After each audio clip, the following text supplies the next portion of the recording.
बिरयानी खाना बहुत पसंद है। बिरयानी खाना मेरे बहुत हाथ की। पसंद है। और तुम दोनों को एक्चुअली बैचलर्स किस में करना है? जो ऑप्शन मिल रहा है वहाँ अप्लाई करना पड़ेगा। मैं आया ए यूनिवर्सिटी में था, फिर अब हम बी यूनिवर्सिटी में पढ़ाई कर रहे हैं। ये क्यों किया? क्योंकि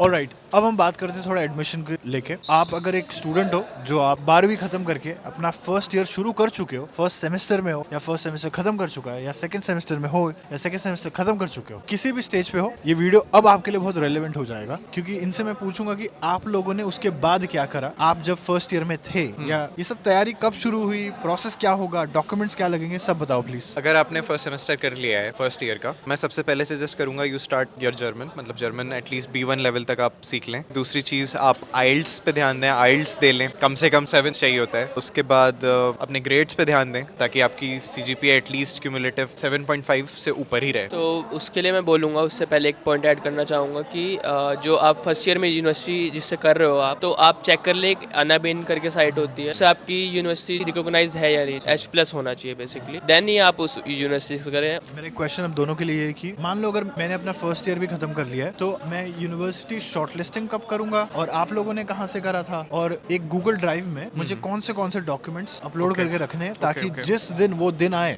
एप्लीकेशन करने का, उस दिन मैं तैयार रहूं, है ना? डॉक्यूमेंट्स में आपको सबसे पहले तो अपनी ट्रांसक्रिप्ट चाहिए दोनों सेमेस्टर की, लैंग्वेज सर्टिफिकेट्स चाहिए डिपेंडिंग ऑन कौन से लैंग्वेज के आप कोर्स में जाना चाहते हैं। जैसे हम लोगों ने रोजनहाइम में एडमिशन लिया था, तो हमें जर्मन की भी रिक्वायरमेंट थी B1, और आइल्स की भी रिक्वायरमेंट थी 6 उस टाइम पे थी। अब 7 भाई बता रहे हैं, तो 7 चाहिए। 10th की मार्कशीट चाहिए होगी, 12th की मार्कशीट चाहिए होगी। एक्स्ट्रा करिकुलर एक्टिविटीज अगर हो तो बहुत अच्छा है, आपके पास SOP हो बहुत अच्छा है, और लेटर ऑफ रिकमेंडेशन हो बहुत अच्छा है। क्योंकि आजकल कंपटीशन बढ़ता जा रहा है, तो आपके पास जितना बढ़िया हो बेटर हाँ, रहेगा। जितनी एप्लीकेशन बढ़िया होगी उतनी। तो देखो, अगर आप किसी भी स्टेज में हो, आप अपने फर्स्ट ईयर में पढ़ाई कर रहे हो, सबसे पहली चीज आपको APS के लिए भी अप्लाई करना है, ठीक है? APS लाने के लिए आपको उससे पहले एक और चीज देनी पड़ेगी, वो है टेस्ट AS का एग्जाम, जो एक एप्टीट्यूड टेस्ट होता है, आपको वो देना है। फिर आप अपना APS निकालोगे, और हो सकता है APS निकालने के लिए भी वो आपसे ट्रांसक्रिप्ट मांगे। 10th की मार्कशीट मांगते हैं, 12th की या 10th की? 12th की दोनों की मांगते हैं। दोनों की मांगते हैं एक्चुअली।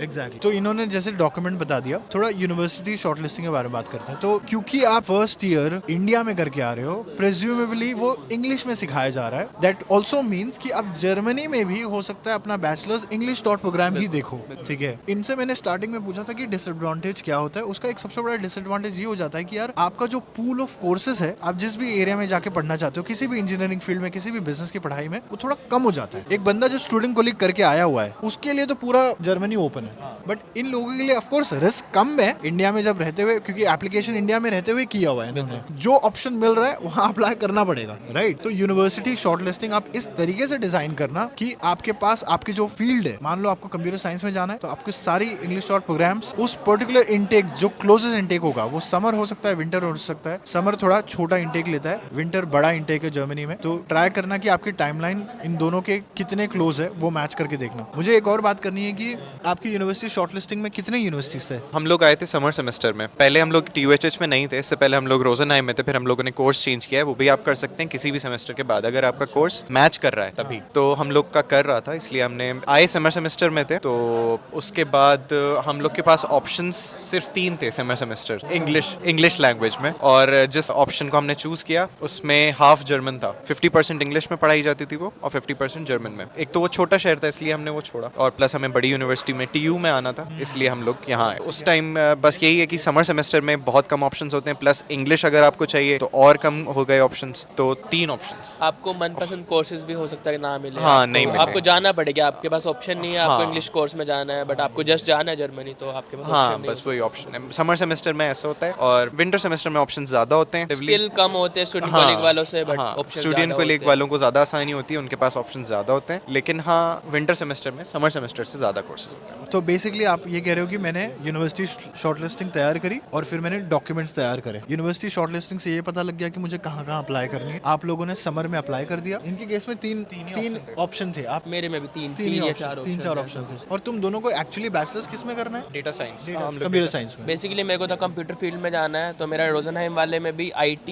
एंड इलेक्ट्रिकल करके कोई कोर्स था, उसमें जाने जाने का ऑप्शन था, देन यहाँ पे TUHS में डेटा साइंस का specialization okay okay okay completely English है लेकिन कंप्लीट इंग्लिश है। अच्छा ओके ओके। आपके दोनों के क्लास में कोई स्टूडेंट कोलिग वाला बंदा नहीं दिखता कि है? है बट काफी कम है। अच्छा, तो उसको पूछा नहीं? पाकिस्तानी है, पाकिस्तानी है। कॉलेज तो उसको पूछा नहीं जाके, मतलब जब यहीं आना था तो हमारा वाला रास्ता तूने क्यों नहीं चूज बेसिकली किया? उसको थोड़ा अभी भी हार्ड लगा स्टूडेंट कॉलिंग में जर्मन में करना कंटिन्यू, उसको इंग्लिश वाला ऑप्शन थोड़ा बेटर लगा कि वो चूज करके उसमें करे। Got it got it got it. So finally आपको क्या करना है, आपका ये लिस्ट रेडी हो गई है, आपका डॉक्यूमेंट रेडी हो गया, आप ये चेक करोगे कि कहाँ से एप्लीकेशन भेजनी है। काफी यूनिवर्सिटीज की अलग अलग तरीके से एप्लीकेशन रिसीव करी जाती है, लार्जली यूनिएसएस के थ्रू करी जाती है। तो मैं यूनिएसएस पे जाऊंगा, कोर्स सिलेक्ट करूंगा, बास्केट में डालूंगा, सारे डॉक्यूमेंट्स अटैच करूंगा, 75 यूरो फर्स्ट एप्लीकेशन के लिए पे करूंगा, और उसके बाद जितनी भी एप्लीकेशन में फाइल करूंगा 30 यूरोज मैं पे करते जाऊंगा। ये एक तरीका है यूनिवर्सिटी में एप्लीकेशन सबमिट करने का। दूसरा तरीका है डायरेक्ट यूनिवर्सिटी के पोर्टल पे जाके। अब ये चीज आप डिसाइड नहीं करोगे कि नहीं यार मेरे को स्किप करना है, यूनिएसएस पे नहीं देना है, ये ऑलरेडी प्री डिफाइंड होता है। अब आपको कैसे पता चलेगा? आपकी यूनिवर्सिटी शॉर्टलिस्टिंग में एक कॉलम होना चाहिए जहां वो ये कह रहा है कि इसकी एप्लीकेशन वाया वीपीडी जा रही है, यूनिवर्सिटी पोर्टल जा रही है, या यूनिएसएस के थ्रू जा रही है। तो आप दोनों ने ये प्रोसेस करा, आपने वीजा लगवाया, एडमिशन आया, वीजा के लिए गए। वीएफएस कौन से गए थे? दिल्ली था दोनों का तुम दोनों साथ में ही गए थे क्या उस दिन भी? नहीं नहीं नहीं ओके ओके। ये इन्होंने करा और अभी ये जर्मनी में पढ़ रहे हैं। अब एक और पॉइंट में मेरे को बात करना है कि आपने कहा कि मैं आया ए यूनिवर्सिटी में था, फिर अब हम बी यूनिवर्सिटी में पढ़ाई कर रहे हैं, ये क्यों किया? क्योंकि वहाँ पे जो यूनिवर्सिटी थी वो हॉक्शुले थी, टेक्निशिया हॉक्शुले। बेसिकली वो यूनिवर्सिटी ऑफ अप्लाइड साइंसेज होती है, उसमें प्रैक्टिकल नॉलेज पे ज़्यादा ध्यान देते हैं ये लोग। और ये जो यूनिवर्सिटीज़ हैं these are more like Indian universities, ये रिसर्च बेस्ड यूनिवर्सिटीज़ होती हैं रैदर। तो हाँ, और ये इनका ही ज़्यादा पे ग्रेड भी होता है यहाँ से निकले हुए स्टूडेंट्स का, और ज़्यादा अच्छी अपॉर्चुनिटीज़ भी इन्हीं लोगों को मिलती हैं। बड़ा शहर था, बड़ी यूनिवर्सिटी थी, नाम था। मतलब अब फ्यूचर प्लान क्या है, मतलब क्या करना चाह रहे हो, करियर किस चीज में बनाना चाह रहे हो? डेटा साइंटिस्ट बनने का ही है, बट हाँ अभी थर्ड सेमेस्टर के बाद चूज करना है मेरे को किस फील्ड में जाना है। अगर मैं जर्मन एक लेवल पे, मेरे को B2 C1 लेवल चाहिए, टेस्ट ड्राफ्ट क्लियर करना है, देन मैं थोड़ी फील्ड में जा सकता हूँ, मैकेट्रॉनिक्स में जा सकता हूँ अगर मेरे को मन करा। बट अभी मेरे पास इंग्लिश है, B1 है, तो अभी मेरा डेटा साइंटिस्ट बनने की। तो बेसिकली हमारा जो कोर्स है मैं उसके बारे में बता देता हूँ। हमारे कोर्स में after third semester you can choose between 5 to 6 branches है, जिसमें से इंग्लिश में कम्प्लीटली इंग्लिश 2 ही कोर्सेज हैं, डेटा साइंस और मटेरियल साइंस। हम लोगों ने जो चूज किया है वो डेटा साइंस है, कम्प्लीटली इन इंग्लिश है। लेकिन अगर हम चाहते हैं कि मैकेट्रॉनिक्स लेना है या इलेक्ट्रिकल लेना है तो हम लोग को B2 लेवल ऑफ जर्मन चाहिए समवेयर अराउंड। मुझे तो डेटा साइंस ही लेना है, आई एम प्रीटी श्योर, उसका भी शायद श्योर ही है मोस्टली। अभी तो यही इसी में जाएंगे, फिर मास्टर्स का आगे देखते हैं। आपने जब यहाँ पढ़ाई शुरू करी तो कुछ डिफिकल्टी आई, क्योंकि आपने स्टूडेंट को लीग नहीं किया था, आप जिन बच्चों के साथ बैठे हो तो स्टूडेंट को लीग हो सकता करके आए हो, उनको यहाँ की थोड़ी ज्यादा समझ, ऐसा कुछ था? जो मैं एक चीज देखूंगा कि TU के जो एग्जाम चेकिंग का तरीका है वो इंडियन यूनिवर्सिटी के एग्जाम चेकिंग के तरीके से बहुत अलग है। मैं एक्सपेक्ट कर रहा हूँ वहाँ पे अपने 12th में या फर्स्ट ईयर में आसानी से ग्रेड आ जाते हैं, बट मैं चेक करूंगा यहाँ पे और बहुत मुश्किल लाइक 60-70% बच्चे फेल हो जाते हैं फर्स्ट सेमेस्टर में, सेकंड सेमेस्टर में। हाँ TU में बेसिकली जो मैंने नोटिस किया, तो चेकिंग का तरीका, एग्जाम लिखने का तरीका, समझाने का तरीका, पढ़ाने का तरीका अलग है। जर्मन में मैं करता और डिफिकल्टीज होती है मेरे को, इंग्लिश में डिफिकल्टी है बट मैनेजेबल है, जर्मन में करता तो और डिफिकल्ट होती है बेसिकली। और यहाँ के स्टूडेंट्स जो हमने देखा, जो स्टूडेंट कोलिग से आए होंगे, उन्होंने पहले एक्सपीरियंस करी होगी, उसमें फेल भी हुए होंगे पॉसिबली, वो उसमें ज़्यादा अच्छा परफॉर्म कर पाते हैं कंपैरेटिवली। प्लस इन लोगों ने हमेशा ऐसे ही पढ़ा है। और यहाँ पे मैंने ये नोटिस किया कि अगर आप जैसे इंडिया में हम लोग पढ़ते हैं कि एक हफ्ते पहले से पढ़ना शुरू कर रहे हैं या एक दिन पहले पढ़ रहे हैं और पास हो जा रहे हैं, यहाँ पॉसिबल नहीं है, बिल्कुल पॉसिबल नहीं है। आपको डीप स्टडी करनी पड़ती है थोड़ी, और कॉन्सेप्चुअल क्वेश्चंस होते हैं, ये सब है। उतना आसान नहीं है जितना आसान पास होना इंडिया में होता है। बिल्कुल। बेसिकली तुम दोनों बहुत यंग हो अभी, मतलब मैं क्या ही बोलूं, मतलब अभी तुम इंडिया से आए हो राइट, एक ही साल हुआ है। कैसे मतलब तुम्हें खाना बनाना और दुनिया की जो समझदारी होती है, हाँ तुम बहुत जल्दी बड़े हो गए क्या? ऐसा लगता है क्या? ऐसा लगता है तुम दोनों को? लगता तो है।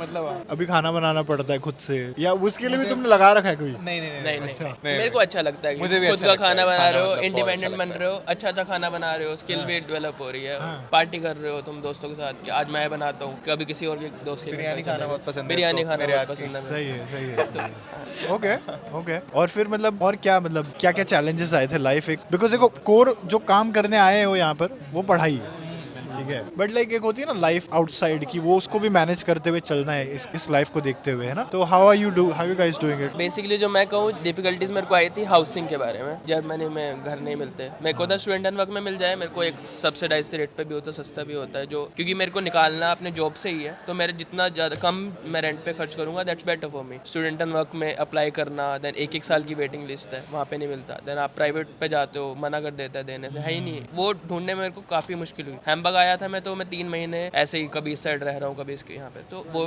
दिक्कत आई। देन आपको ग्रोसरी खुद करनी पड़ती है, खाना खुद बनाना पड़ता है, कपड़े खुद धोने पड़ता है, तो थोड़ा स्ट्रगल है बट वर्थ इट। इनिशियली है वो फिर आपको उसकी आदत हो जाती है, फिर उस इतनी बड़ी बात नहीं लगती वो।